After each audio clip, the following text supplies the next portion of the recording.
नमस्कार, स्वागत है आप सभी का। एफएम न्यूज देख रहे हैं आप और आपके साथ मैं हूं नितीशा बंसल। आज से 14 साल पहले 26 नवंबर 2008 को देश की माया नगरी मुंबई में आतंकी हमला हुआ था और पूरे देश में दहशत फैल गई थी। 10 फिदायीन हमलावरों ने बेकसूर लोगों पर अंधाधुंध फायरिंग की थी। हमले में कुल 166 लोग मारे गए थे और 300 से भी ज्यादा लोग जख्मी हुए थे। सबसे पहले आतंकियों ने छत्रपति शिवाजी टर्मिनस पर फायर ओपन कर दी थी।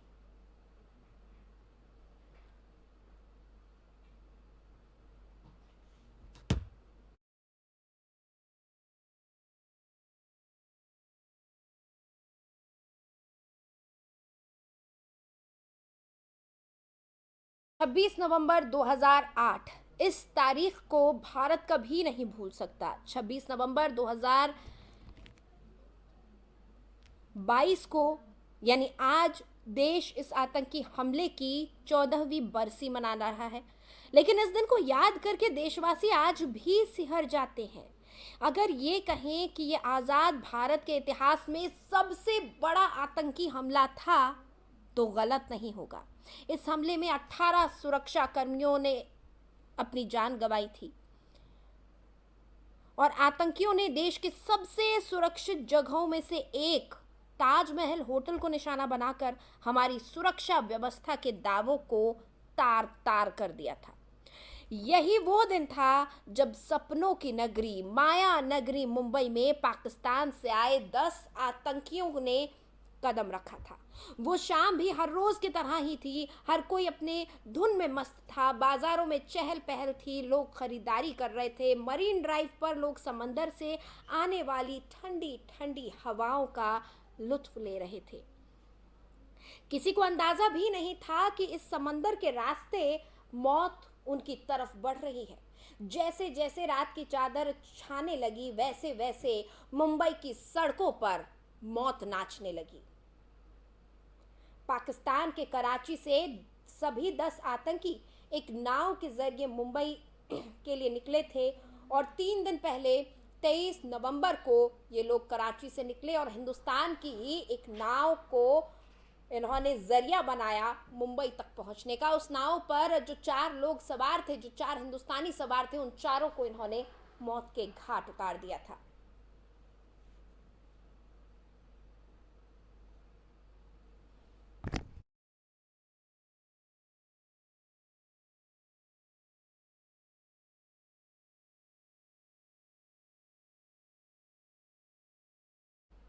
भारतीय नौसेना को चकमा देने के लिए इन 10 फिदायीन आतंकियों ने एक हिंदुस्तानी नाव को हाईजैक किया और उसमें सवार सभी 4 लोगों को मौत के घाट उतार दिया था। उसके बाद में ये मुंबई में एक मछली बाजार में उतरे। लोगों को संदेह हुआ। मछुआरों का कहना है कि उन्होंने सुरक्षा बलों को, मुंबई पुलिस को इस बात की जानकारी दी, लेकिन उस वक्त पुलिस ने कुछ भी संजीदगी से नहीं लिया। एक बार आपको सिलसिलेवार तरीके से हम बताते हैं कि कब क्या क्या हुआ। 26/11/2008 को कराची से समुद्री रास्ते से मुंबई आए थे 10 आतंकी। 9:30 बजे शिवाजी रेलवे टर्मिनल पर गोलीबारी होने लगी। मुंबई में कई नामचीन जगहों पर गोलीबारी हुई। 10 बजे विले पार्ले में 2 टैक्सियों को उड़ा दिया।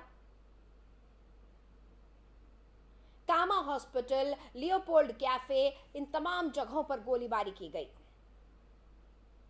ताज होटल, ओबरॉय ट्राइडेंट और नरिमन हाउस पर भी हमला किया गया। 3 दिनों तक चली थी सुरक्षा बलों की कार्रवाई। हमले के वक्त ताज में मौजूद थे कई विदेशी मेहमान।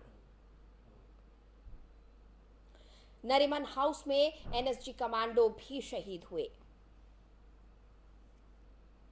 हमले में 160 से ज्यादा लोगों की जान गई।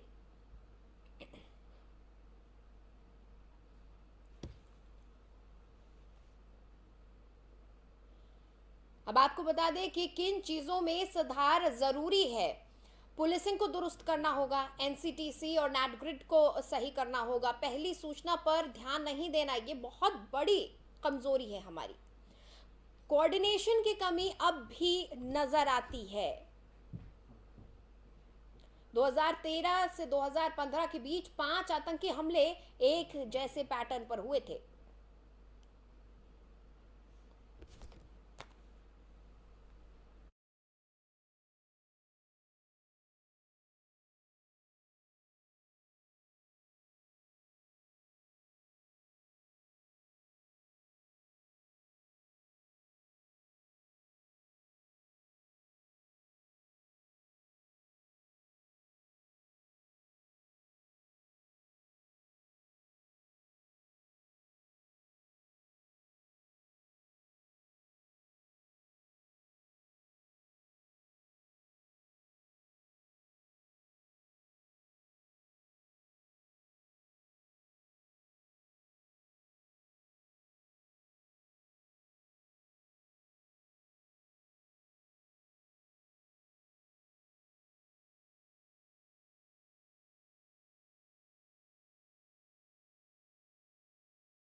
इस वक्त हमारे साथ कुछ खास मेहमान जुड़ रहे हैं, उनके साथ हम चर्चा शुरू करेंगे। हमारे साथ प्रशांत दीक्षित जी जुड़े हुए हैं, जो कि विदेश मामलों के जानकार हैं।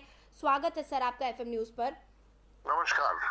और साथ ही हमारे साथ देविका जुड़ी हुई है, बहुत खास मेहमान, बेहद खास मेहमान हमारे साथ देविका रोटावन जुड़ी हुई हैं, जो कि खुद पीड़िता है। उस 26/11 के काले रात को देविका भी जख्मी हुई थी। बहुत स्वागत है देविका आपका एफएम न्यूज पर।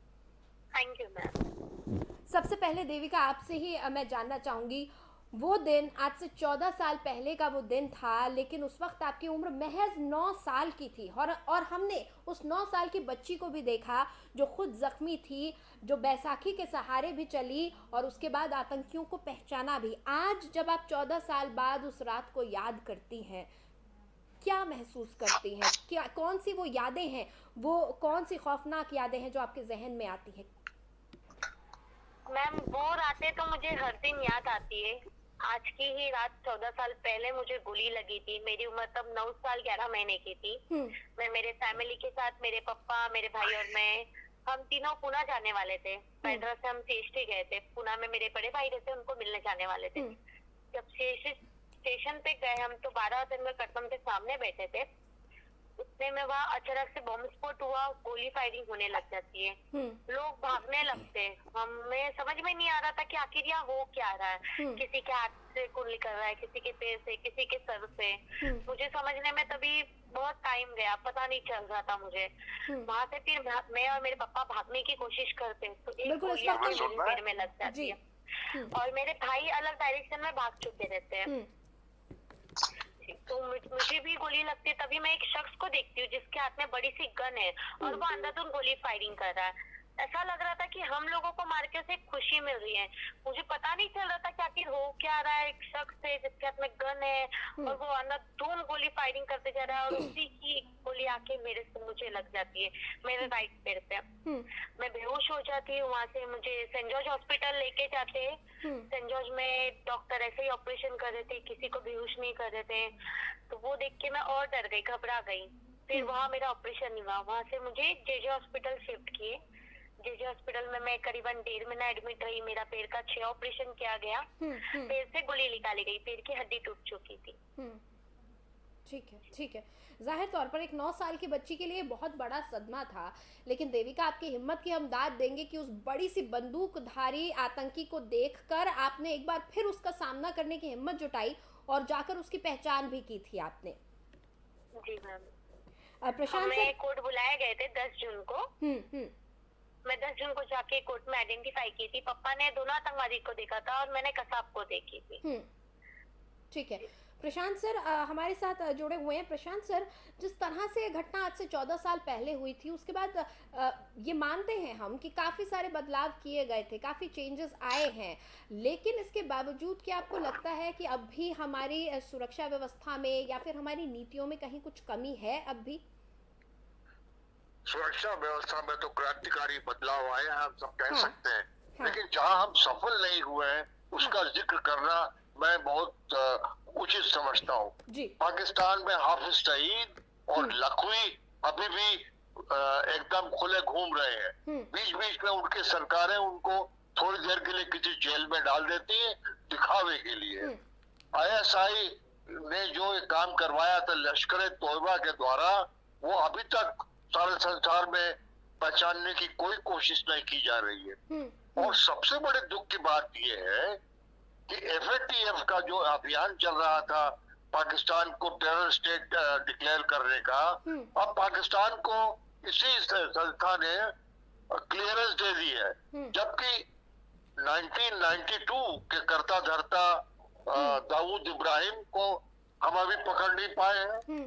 और ये 26/11 के जैसे दो नाम मैंने आपको बताए, हाफिज सईद, लखवी और 6-7 और लोग जो कि कराची के पास बैठे हुए टीवी सेट से पूरा का पूरा एपिसोड का जायजा ले रहे थे, हमारे टीवी चैनल में जो दिखाया जा रहा, और उन्होंने वहीं से ही अपने क्रांतिकारी रेडिकल ग्रुप्स को ताज में यहाँ से वहां भेजा, गोलियां चलवाई, और उन सबको ये कभी भी समझ में नहीं आया कि वो मौत में ही भेजे गए।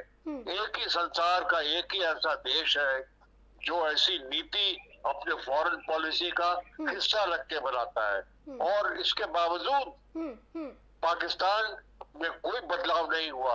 अभी भी आपके विदेश मंत्री ने पॉलिसी स्टेटमेंट में काउंटर टेररिज्म को सबसे बड़ा महत्व दे दिया है। उसका मुख्य कारण ही यही है कि पाकिस्तान के तौर तरीकों में टेरर से जुड़े हुए कोई बदलाव की आशा नहीं की जा सकती। अब उनका ISI का चीफ, उनका आर्मी चीफ बनने जा रहा। आप बताइए क्या बदलाव की हम आशा रख सकते हैं? बिल्कुल ठीक है। हमारे साथ वेद भूषण सर भी जुड़ चुके हैं, जो कि पूर्व IPS रहे। बहुत बहुत स्वागत है सर आपका FM न्यूज पर। जी वेद भूषण सर, उस रात हमने देखा था कि कोऑर्डिनेशन की काफ़ी कमी थी, और साथ ही साथ जब मछुआरों को शक हुआ था इन लोगों पर, जो 10 लोग उस नाव से उतरे थे, उन्होंने मुंबई पुलिस को इत्तला किया था, लेकिन इस पर कोई संज्ञान नहीं लिया गया। क्या लग रहा है, पुलिसिंग उस वक्त दुरुस्त नहीं थी? मान सकते हैं कई बदलाव हुए, लेकिन आज पुलिसिंग कितनी दुरुस्त है, कितने तैयार हैं हम?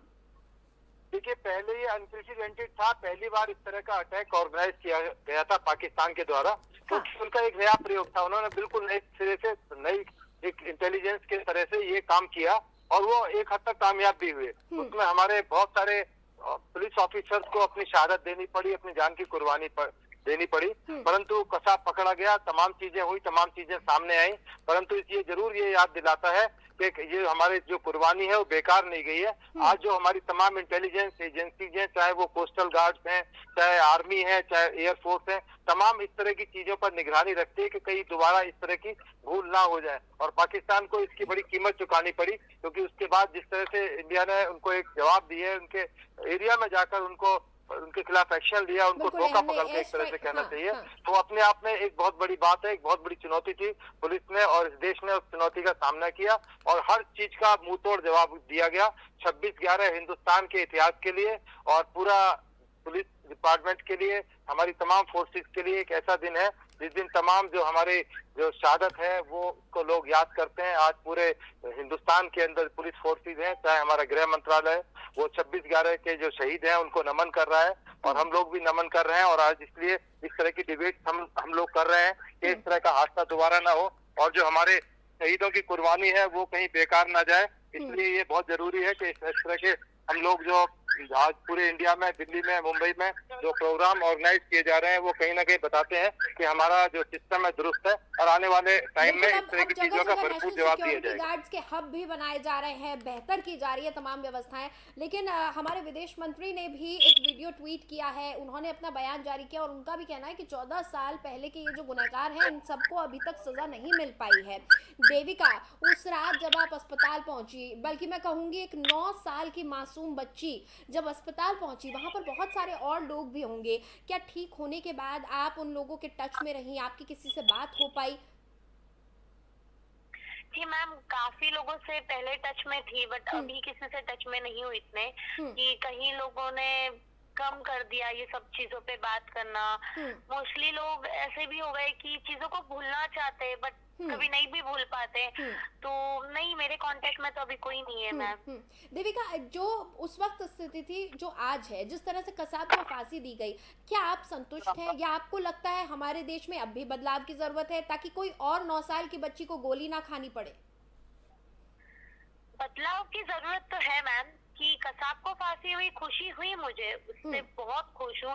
बट जो मेन आतंकवाद है, जो कसाब जैसे को पालता है, जो कसाब जैसे को बना रहा है, वो आतंकवाद खत्म होगा, मास्टरमाइंड खत्म होगा जब मुझे लगेगा कि इंसाफ पूरा मिला गया।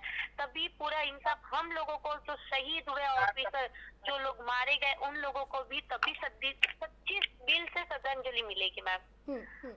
प्रशांत जी, जैसे देविका भी कह रही हैं कि जो मास्टरमाइंड्स हैं उनको बेनकाब करने के साथ साथ उनको सजा दिलाना बहुत ज़्यादा ज़रूरी है। प्रशांत जी, जिस तरह से हम देख रहे हैं, देखिए इस वक्त दुनिया भर बात कर रही है, पूरा विश्व बात कर रहा है कि भारत अपनी विदेश नीतियों को लेकर बहुत सजग है, भारत अपनी तमाम नीतियों में फ्री रहता है, मुक्त रहता है, प्रेशर में आकर काम नहीं करता। लेकिन कहीं ना कहीं जब बात पाकिस्तान की आती है, पाकिस्तान पोषित आतंक की आती है, भारत अपनी बात तो बहुत मुखरता के साथ रख रहा है, यूएन में भी रख रहा है, लेकिन अभी तक पाकिस्तान की हरकतों पर लगाम नहीं लग रही है। और ऊपर से चीन का ड्रैगन का भी साथ पाकिस्तान को मिल रहा है, कैसे हिंदुस्तान सामना करेगा? आपने बिल्कुल ठीक कहा, और देविका बहन जो कह रही थी बड़ी उचित बात कह रही थी। मैं मानता हूं उनका दुख हम कभी भी नहीं समझ पाएंगे, लेकिन किसी विदेश से ला के लोग समुद्र रास्ते से घुर के एक बड़े होटल में गोलियां चला के मार के चले जाएं, ये मॉडर्न वर्ल्ड में संभव नहीं होता है। जब ऐसा अमेरिका में हुआ तो अमेरिका के फोर्सेस ने अटैक करके ओसामा बिन लादेन को पाकिस्तान में ही जाके मार गिराया।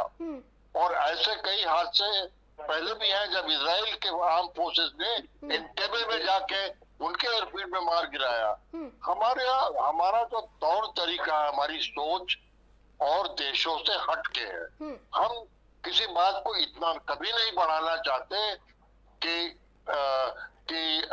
देशों को ऐसा लगे कि हमारी हिंसक प्रवृत्ति है, लेकिन कहीं कहीं पर कुछ एक्शन लेने की जरूरत है।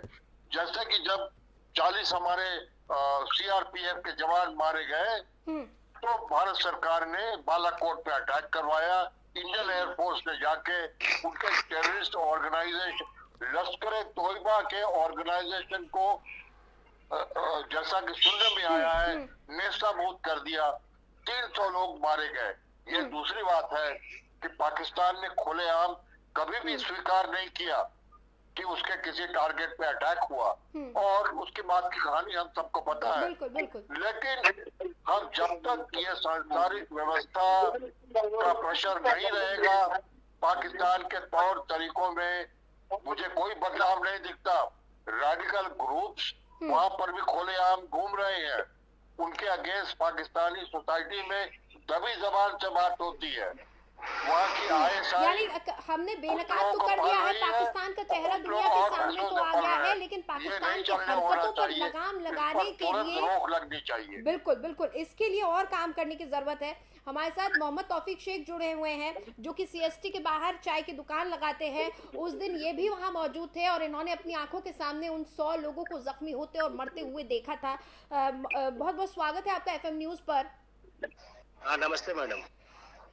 उस रात, उस काली रात आप भी वहां पर मौजूद थे, आप देख रहे थे कैसे लोग भाग रहे थे, दौड़ रहे थे, किस तरह से दरअसल उस वक्त समझ ही नहीं आया था लोगों को कि हुआ क्या है, कहाँ से ये गोलीबारी कैसे चल रही है, क्यों हो रही है ये गोलीबारी। उसके बाद से लेकर आज तक जब 14 साल का ये फासला तय हो गया है, शेख साहब क्या कहेंगे इन 14 साल के फासलों में? क्या हमने उस खाई को पाट दिया है जिस खाई के सहारे ये आतंकी हमला किया गया था? नहीं नहीं नहीं मैडम, ऐसा कुछ भी नहीं हुआ है। देखो, उस दिन ऐसा हुआ था कि हम लोगों को समझ में नहीं कि आतंकवादी आया है। उस दिन इंडिया न्यूजीलैंड का किसका तो मैच था, तो मैं बोला इंडिया मैच जीत गया तो पटकड़ी फूट रहा है, हम लोग को पता ही नहीं आतंकवादी कैसा होता है। तो मैं 2-4 मिनट खड़ा होकर उधर देखा कि आवाज बढ़ते जा रही, ऊपर देखा शॉर्ट सर्किट हो रहा है कि नहीं हो रहा है। फिर टिकट काउंटर के इधर गया, बहुत सारे लाइन, बहुत गर्दी थी, तो हजारों पब्लिक थे वहाँ पे। सबको चिल्लाने लगा कि भागो भागो, बम फट रहा है, इस रास्ते से निकले उस रास्ते से निकले। फिर मैं टिकट काउंटर के अंदर गया, साहब लोगों को इन्फॉर्म किया कि बाहर बम फट रहा है, आतंकवादी करके मेरे को पता ही नहीं था। मैं बहुत कस के चिल्ला रहा था, बहुत जोर से। तो मैं गेट का टिकट काउंटर का दरवाजा बंद कर चुका था। उसके बाद मेरे साहब लोगों को बोला आपका रेलवे का कैश लेके नीचे बैठ जाओ। मैं खड़ा होकर लाइट बंद नहीं किया, खड़ा होकर देख रहा था। अभी जिसको फांसी हुआ वो आया चलते हुए, तो मैंने कस के चिल्लाया, कसाब चलता हुआ आया और मैं कस के चिल्लाया, कमांडो आया। अच्छा, उसने मेरे को पंजाबी लैंग्वेज में गाली दिया। तो मैंने गाली क्यों दे रहा भाई, कमांडो या ये? जब वो पीछे हट के फायरिंग किया तो विंडो का कांच पूरा टूटा, और एक टेबल था, टेबल के फिर नीचे में गिर गया। तो तब जाके और एक फायर किया उसने। तो मैं बहुत कस के चिल्ला रहा था। तब मैं पुलिस को हेल्पलाइन नंबर पे फोन किया कि ऐसे हम लोग इतने लोग फंसे हुए हैं। फिर मैं बोला कितना टाइम छुप के रहूंगा। बाहर निकला, जो जिंदा लोग था हॉल के अंदर बैठा हुआ, उनको सेंट जॉर्ज में पीछे रास्ते से पहुंचाया। वो सब होने के बाद रेलवे एम्प्लॉय जख्मी हो गया था।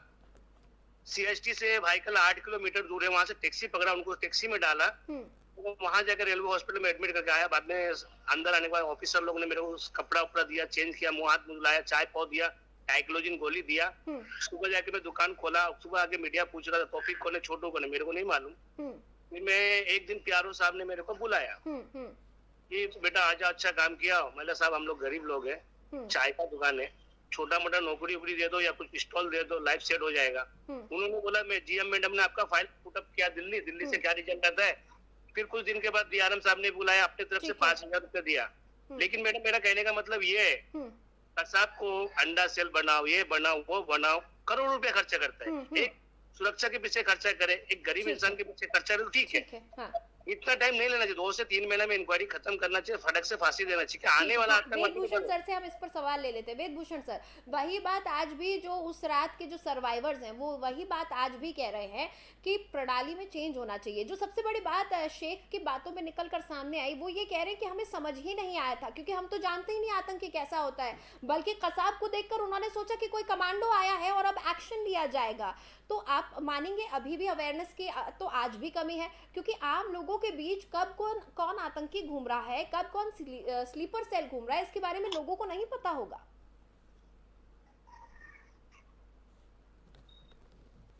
जी वेदभूषण सर,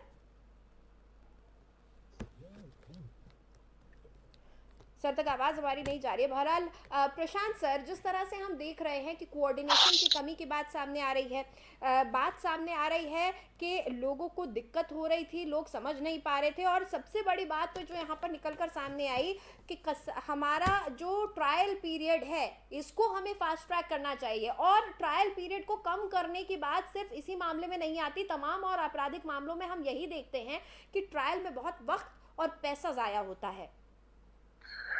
नहीं, एक कानूनी व्यवस्था है जो देश की व्यवस्था है। हाँ। कानून का ऐसे मामलों में कानून का रास्ता अपनाना एक समझदारी का रास्ता है, क्योंकि अगर आपने जल्दी में समरी जस्टिस करके गोली मार दी तो सारा संसार आपको दोष देगा कि भारत जैसा एक डेवलप्ड कंट्री ये रास्ता क्यों अपना रहा है। तो कसाब के केस में उसको पूरा मौका दिया गया उसको अपना डिफेंस प्रेजेंट करने का, जो कि लॉ और जूरिस्प्रूडेंस की डिमांड है, और उसको जल्दी तेज करने में कोई समझदारी नहीं थी। आपके बंबई के बड़े लॉयर निकम ने वो केस पेश किया था, और कभी उनकी स्टेटमेंट्स और उनकी वो आप पढ़िए। लेकिन एक बात तो आप जिसे आपने शुरू की थी कि हमें कभी भी आज से 15 या 20 साल पहले आतंकवाद क्या होता है इसकी समझ नहीं थी। आम जनता में तो बिल्कुल नहीं थी, और जो देश चलाते वो भी इस आतंकवाद की तकलीफों को और इसकी जटिलताओं को समझ नहीं पाए थे।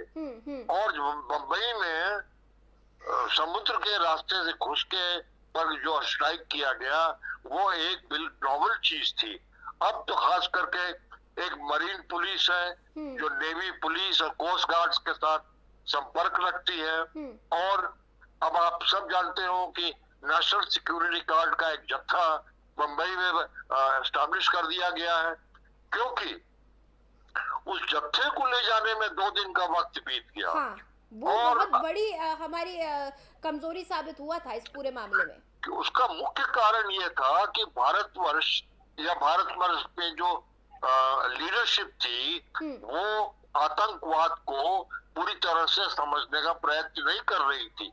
सबसे बड़े दुख की बात है कि वो जो इंचार्ज थे पुलिस के, जो कि आतंकवादियों की गोलियों का शिकार हो गए, वो वहां आने के पहले जिनीवा में टेररिज्म पढ़ रहे थे। उनका नाम आपके सामने मैं भूल रहा हूँ, लेकिन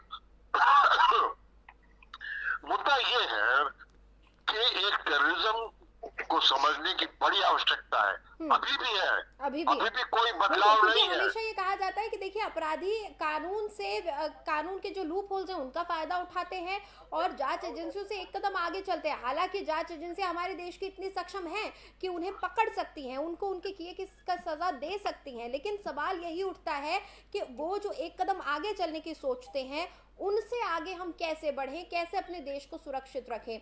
महाराज समय मैं क्या बोल रहा हूँ? जी सर, जी शेख कहिए। देखो उनको तो भेजा जाता है या मारो या मरो। हमारे देश के सुरक्षा बल को क्या रहता है कि अपने हिंदुस्तान की पब्लिक को भी बचाओ और खुद को भी बचाओ और देश को भी बचाओ। उनको क्या है, पकड़ेगा तो बिरयानी मिलता है खाने के लिए, साल 2 साल केस चलता है, फिर जाके फांसी होता है, फिर कोई बड़ा हादसा हो गया। आज से 99 में कुछ बड़े आतंकवादी प्लेन हाईजैक किए थे, वैसे चुरा के लेके चलेंगे, आकर रहेंगे तो उनको मालूम है कि पकड़ा गया तो बस बहुत अच्छे से खातिरदारी होते हैं, बिरयानी मिलते हैं, अंडा सेल बना के मिलते हैं, सेपरेट 100-200 बॉडीगार्ड मिलते हैं, जैसे एक मंत्री को मिलते हैं, प्रधानमंत्री को, वैसे उनको मिलते हैं। बिल्कुल शेख, आपकी बातों में वो दुख, वो दर्द मुझे पता चल रहा है कि आज भी वो जख्म हरे हैं जो उस रात आपको मिले थे, जो मंजर आपने देखा था। समय लेकिन वो मंजर देखा था, जो किया बात की बात है। एक गरीब इंसान को ना गवर्नमेंट एक कुछ दे नहीं सकती है, एक नौकरी भी दे नहीं सकती है, कुछ नहीं कर सकती है। संस्था वगैरह ने अवार्ड दिया मेरे को, प्रॉमिस तो बहुत किया, बरबली सब ने बोला, लेकिन मैं क्या बोलता, कहीं भी कुछ हादसा होता है, छोटा मोटा ट्रेन एक्सीडेंट हो गया या बस कुछ हो गया, अंगार लग गया, आग लग गया, तो हम जैसा गरीब लोग ही भाग के जाते पहला। आज एक छोटू चाय वाला कुछ दिया होता सरकार ने अच्छा सा, या कुछ अच्छा अवार्ड दिया होता, तो हमारे जैसा करोड़ों लोग खड़े होते थे, प्रोत्साहन मिलता और हिम्मत बढ़ती उससे। मैं समझ रही हूँ आप क्या कह रहे, लेकिन समय अब हमारे पास खत्म हो रहा है, इस चर्चा को मुझे यहीं रोकना होगा। बहुत बहुत शुक्रिया वेदभूषण सर, बहुत बहुत शुक्रिया प्रशांत सर, आप हमारे साथ जुड़े। देविका और तौफीक, आप दोनों का भी बहुत बहुत शुक्रिया हमारे साथ जुड़ने के लिए। Okay busy.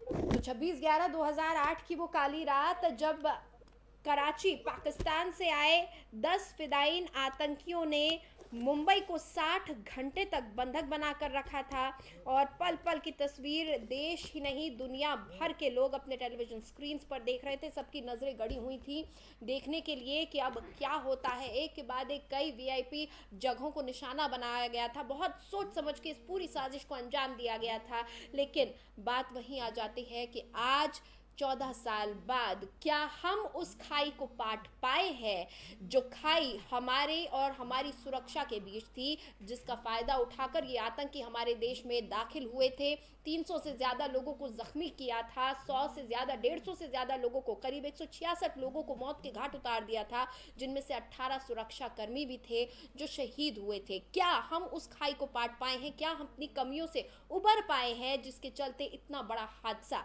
मुंबई ने, माया नगरी ने देखा था? बहरहाल फिलहाल हमारी इस खास पेशकश में इतना ही। खबरों के लिए आप बने रहिए FM न्यूज़ के साथ।